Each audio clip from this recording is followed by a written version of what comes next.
Hello everybody and welcome to your introduction to PAH 160D1, Play an Interactive Introduction. I'm your instructor, Dr. Josh Zimmerman. In this video, I'm going to introduce you to the basics of the course, walk you through the syllabus and the assignments really quickly, and talk about the schedule with you. First and foremost, just a little bit about me. I've got a PhD in rhetoric, composition, and the teaching of English right there from the University of Arizona. The reason I teach courses like this, however, is because my research is all on new media, games, and play, particularly the computer game industry. As such, I'm really excited to teach a course like this. The second thing you need to know is that I am not in Tucson. I live in Minneapolis, Minnesota, and I teach this course remotely. All this really means for you is that if we have meetings, we'll do them over Skype or Google Hangouts. Further, we'll have to negotiate time zones a little bit, but that's very easily done. I've done it lots over the last couple of years. So let's go ahead and just jump into the class itself. This is a class on play. And as you might have guessed, play is a topic that often deals with children's play, but you'll also be learning about the work that has been done on groups of adults in play. There are even interesting studies that have been done on the play of animals. So what sorts of things are we going to learn about play in this class? In short, you're going to be learning about the role of play in the development of civilization and on the development of individuals. You're going to learn a lot of specific theoretical positions on play, what it is, how it works. We'll see how play has often been understood through history. We'll see how play is inflected by things like race or class or gender. Perhaps most importantly, we're going to think about how the world is changed by play, how it shapes how we think, how we create, and how we lead, and maybe how we will innovate in the future.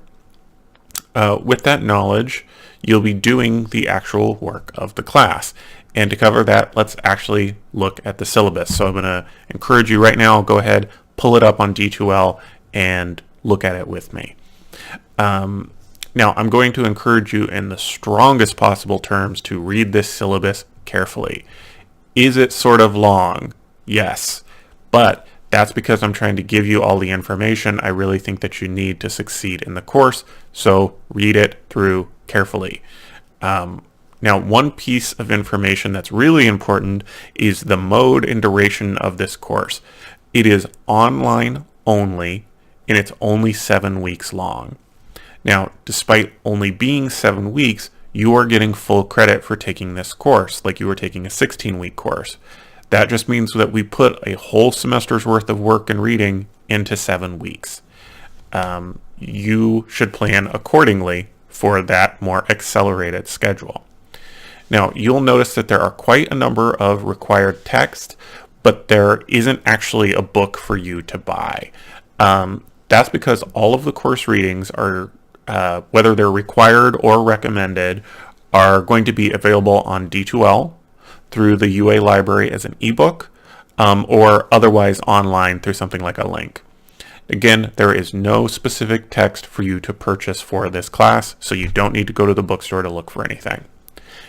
Your readings are organized into 4 big modules, which are then subdivided into specific topics. You can see that there's the big sort of a table that you can look and see all of the different readings. Just go through the modules in order, basically. That's all you really have to do. Go 1 through 16. In each one, you're going to have some reading. You're going to have a play activity. After all, the title of this course is that it is interactive. And then there is going to be a lecture that you will watch on our D2L website. I host them on YouTube. Each one of the lectures is going to be just like this. It's a video where I talk to you about the things that I think are the most important takeaways from the particular reading that you have done. Now, the lectures are usually going to run between about 5 and 10 minutes. Now, that's shorter than a lecture than I would normally give in an in-person class. But I also recognize, and the research backs me up here, that if I did 40-minute YouTube lectures online, none of you would watch them.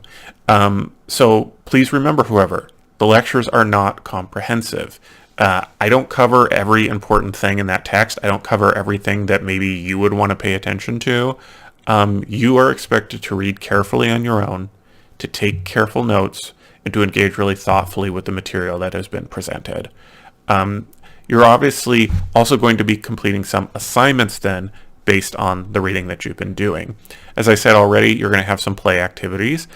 These are just simple activities related back to the reading for that particular module that I want you to try out after you have done the reading. I think that after you've done the reading and you do the activity, you'll be able to sort of apply the things that you've learned to the activity you are participating in. It might give you some new insights and new paths to follow in your own thinking. You'll also be using the reading and the play activities to complete one of the course's major assignments, the play journal. In this journal, you'll be writing about 6 different modules of the course. You get to pick which of the modules you want to write about. There is an assignment sheet on D2L for this assignment that you should just read really carefully. I won't go over the whole thing here because I think the assignment sheet does a good job of explaining it. Now, in addition to the play journal, the readings and activities are going to be what you use to respond to 4 separate discussion posts. Now, I say discussion, but you're really just writing back to me. I give you a prompt, you respond to that prompt. I hate courses where you have to post to a discussion board and then respond to 2 of your classmates. It usually just ends up being kind of a big waste of time where people say things like, your post was really interesting, that was great. But I hate that, and I think it's a waste of time, so I don't do it.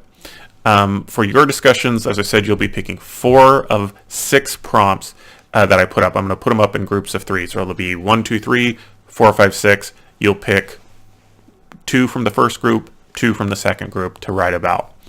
Now, you can only respond to 4 of them. So the grades you get on those are the grades you get. You can't replace it by doing another prompt.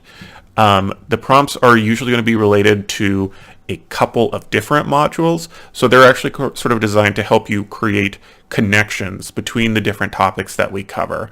Again, you're going to have an assignment sheet for each individual prompt. So I'll just suggest that you take a look at them as they go up. You'll notice on this first day, of course, that I've got 3 up immediately, if not 6. We'll see how many of them are totally done. Next, your readings are going to help you complete 10 reading quizzes. Now, does that sound like a lot of reading quizzes? Yes, it does. And it would be a lot if those quizzes weren't literally 2 questions long.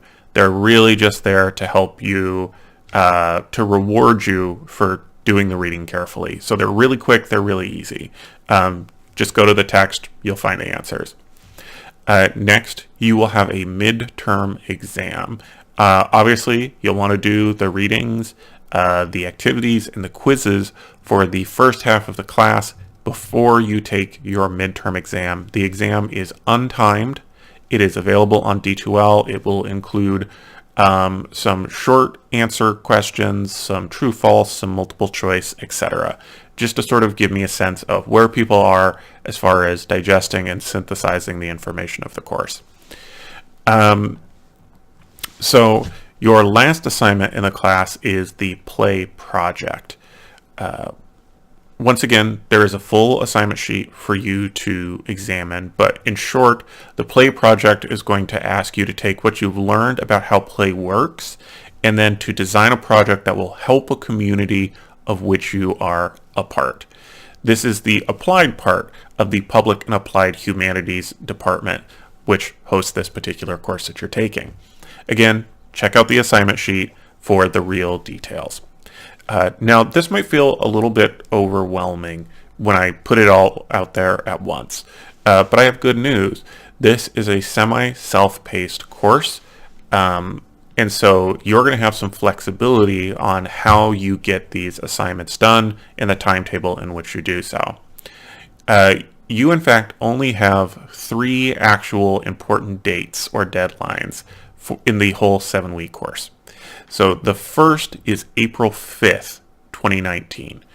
This is the due date for the play journal and or the play project if you want a chance to revise and resubmit one of those projects.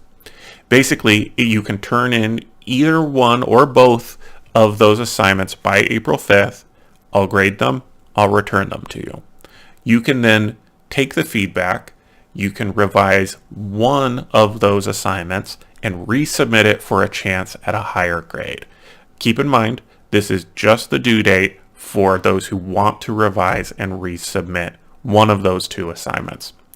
Now, the next due date to worry about is April 12th, 2019 at 11:59 p.m., so right at the end of the day. By this point, you're going to need to have completed 3 things.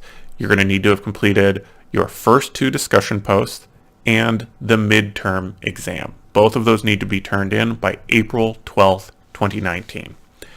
And then the last day is the last day of the course, March 9th, 2019. Not March 9th, May 9th, 2019. Sorry. By this date, you need to have completed your 3rd and 4th discussion post, your play journal, and your play project. Basically, finish out the rest of the work for the course. Now, you'll notice that I didn't mention the quizzes in here. That's because you can complete the quizzes at any time in the semester. Whenever you want to do them is fine, as long as they're done by the end of the course. Now, keep in mind, if you want to complete the work and submit it all earlier than any of those due dates, you are free to. I'd, in fact, encourage you to. If you've got the time right now, you don't have so much going on, you don't have other finals, maybe you don't have a lot of work that you need to do, go for it. Turn it all in. I'll grade it and return it as things come in. I have had people in these short courses literally do all of the reading, all of the quizzes, all the assignments in the first 2 weeks of the course because they just kind of kill themselves to get it done. If that's what you want to do, go for it. Well, but as this feels like sort of a really long introduction, I'm going to go ahead and I'm going to try to wrap it up now. Again, I'm going to suggest that you read the syllabus really, really carefully. If you have questions, please visit the D2L discussion board that I have set up. Visit there first and post questions there. I try to concentrate questions there because people tend to have the same type of question over and over. So this sort of creates a frequently asked questions resource for all of us in the course. If you have something you need to ask me maybe more directly or more privately, that's also fine. You can email me at joshzim@email.arizona.edu. I will do my best to get back to you within 24 hours. One note, however, I do try to have some work-life balance. So if you email me after 5 o'clock on Fridays, I might not get back to you until Monday. So keep that in mind. With that, I'm really looking forward to working with all of you to learning more about play and the ways that it can change the world. I'll talk to you more very soon in your very first lecture. All right, guys. Bye-bye.